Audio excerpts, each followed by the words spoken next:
Immigration benefits Britain, but it needs to be controlled, it needs to be fair, and it needs to be centred around our national interest. We've always been an open nation, welcoming those who want to make a contribution and build a decent life for themselves and their families. From the Jewish communities who came to Britain before World War I, to the West Indians who docked at Tilbury on the Windrush and helped to rebuild our country after World War II. People want government to have control over the number of people coming here and the circumstances in which they come, both from around the world and from within the European Union.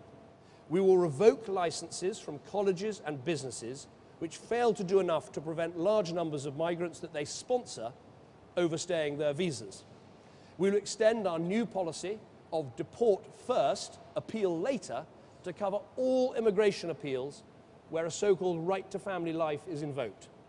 We will rapidly implement the requirement, including in our 2014 Immigration Act, for landlords to check the immigration status of their tenants. If an EU job seeker has not found work within 6 months, they will be required to leave. Now, why this matters is that at the moment, 40% of those coming to work in the UK who don't actually have a job offer when they arrive. That is the highest proportion for any EU country.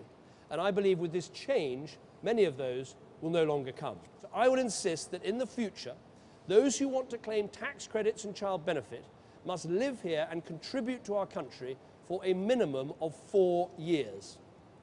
If their child is living abroad, then there should be no child benefit or no tax credit at all, no matter how long they've worked in the UK and no matter how much tax they've paid.